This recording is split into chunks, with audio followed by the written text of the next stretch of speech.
Good morning, everybody, and welcome back to the channel. So we're on day 2 now of putting some depth on this pond. We're heading back down here onto my little shelf that I've been sitting on. Got quite a bit dug out and moved across to the end of the pond down there. I don't know if you can see it where Dad's strength's at, but we filled in that whole area back there. We got about, probably 3 to 4 foot of fill back there now.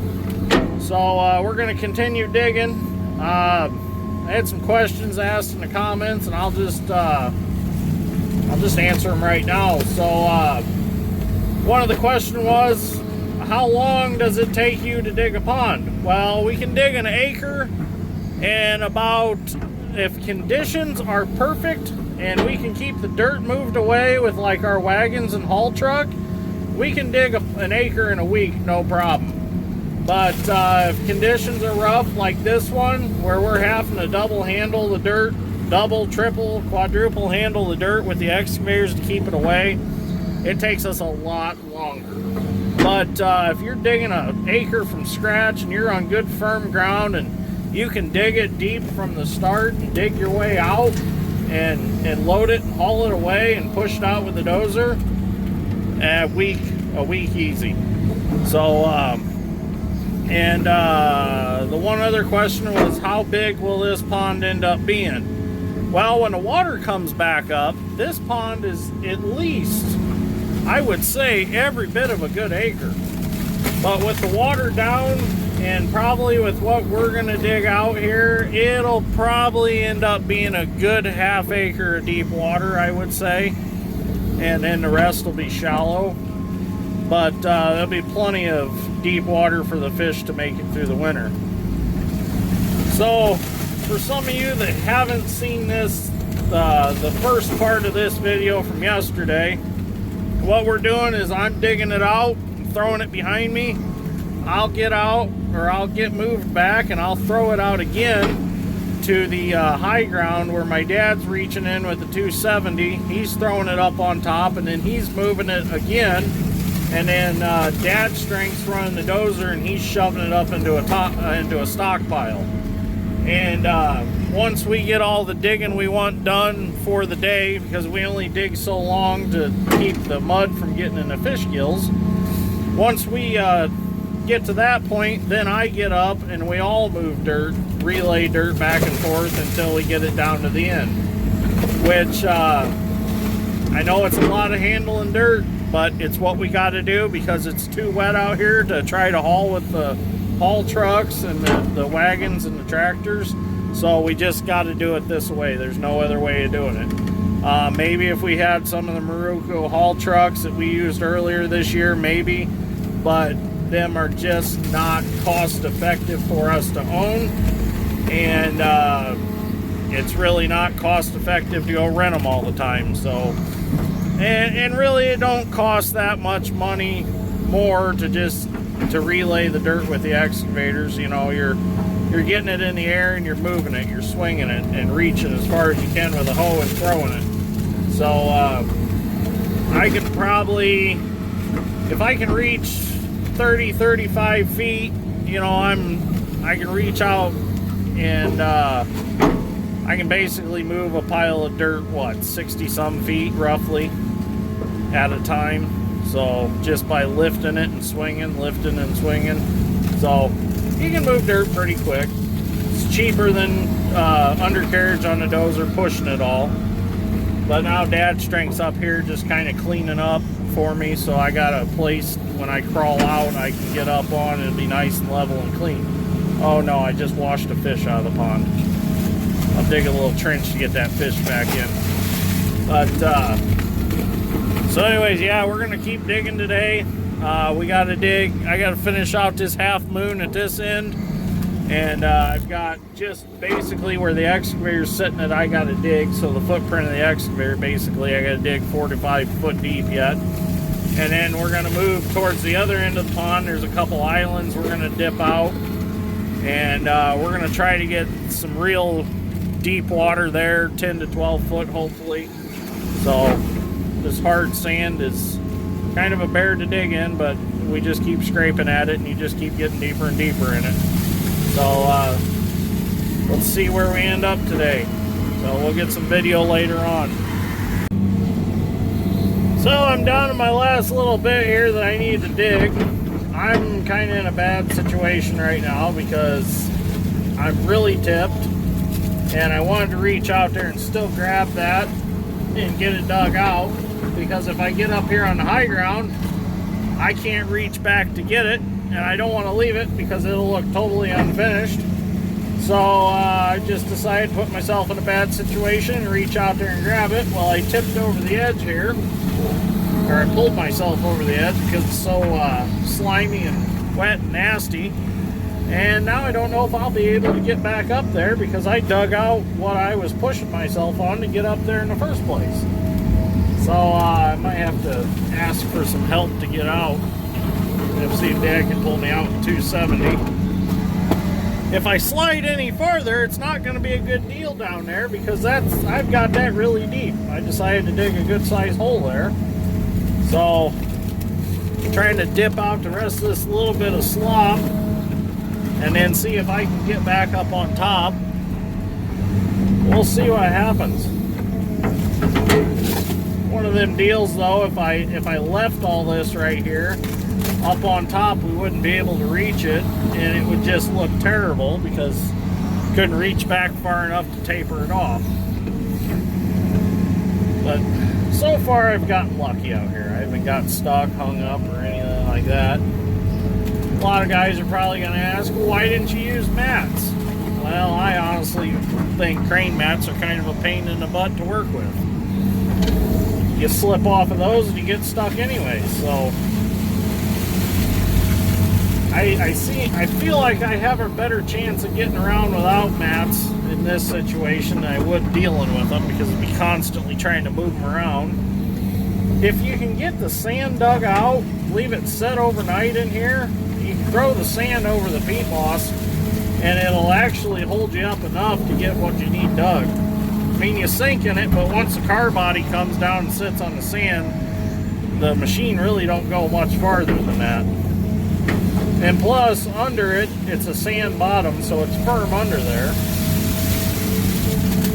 Okay, I got that all dug out. Now I'm going to see if I can get myself out. Maybe I can reach that tree now.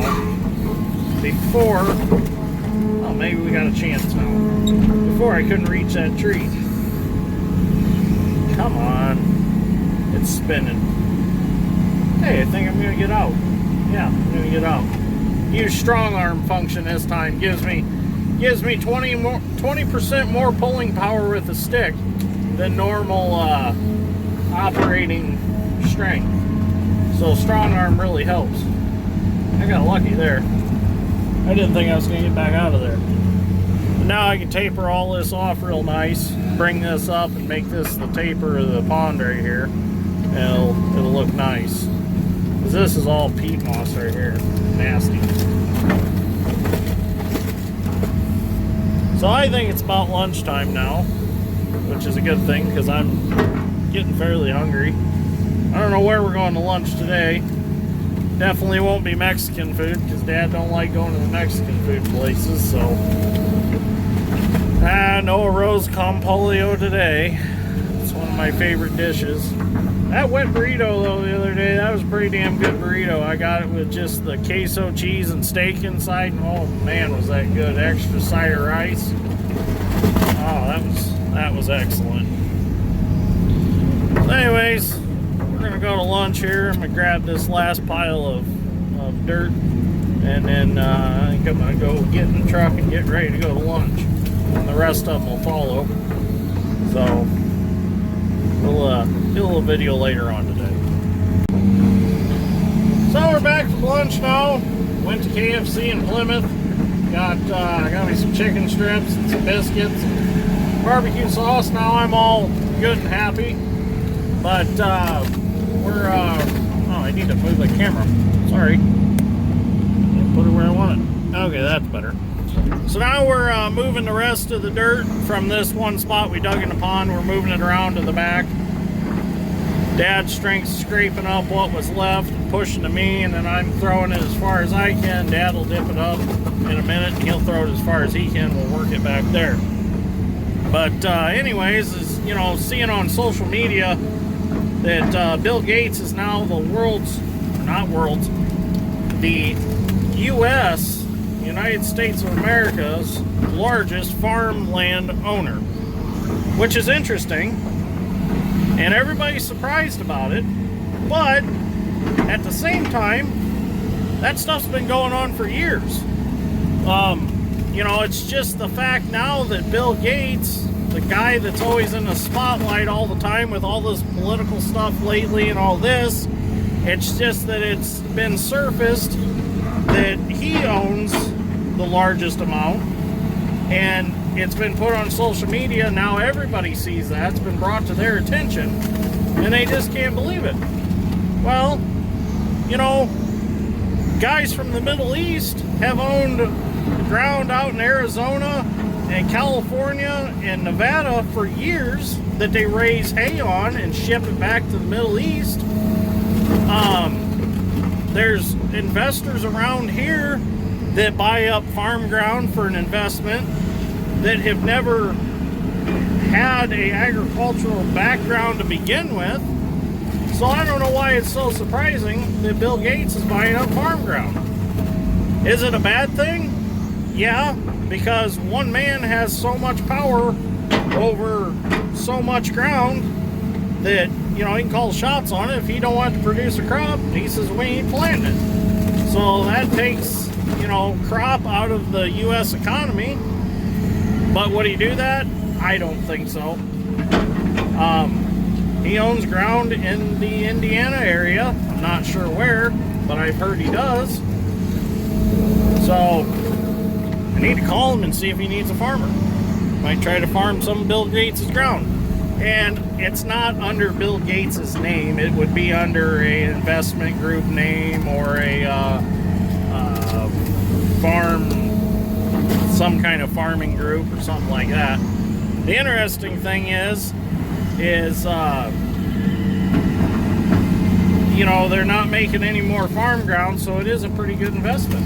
You know, he's I guess, smart in a way.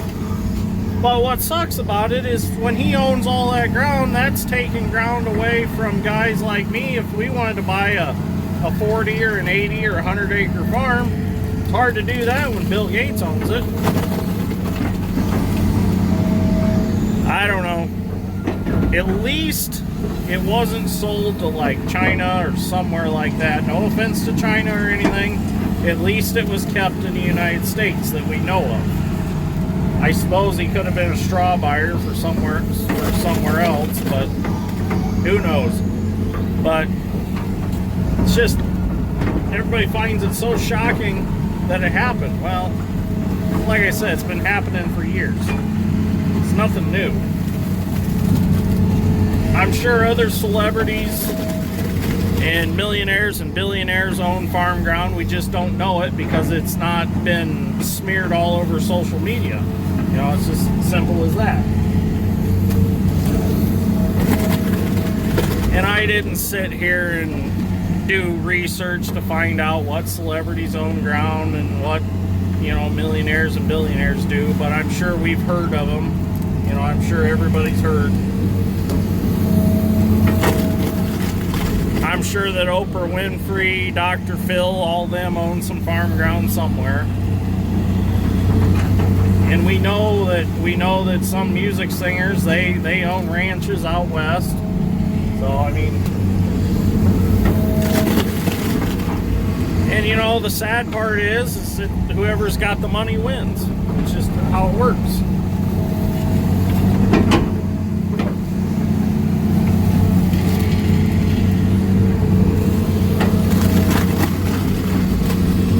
And you know, on the flip side of that, we've done work for several of these land investors. You know, they spread the wealth. You know, they have us do work on their farms, put irrigation pipe in, put tile in and all that, take trees out, clean up ditches. So, you know, it's not like they own all their own equipment to take care of it. They contract it out. So in a way, we do make a little money off of it. And I'm sure if we found the right place, you could go and you could rent it. I'm sure the rent would be high on it though. But I don't know. Never tried to rent ground from Bill Gates. Might have to do that. Be kind of interesting. So now I think we're cleaned up. We're gonna go start on the other end of the pond now. Get that dug out.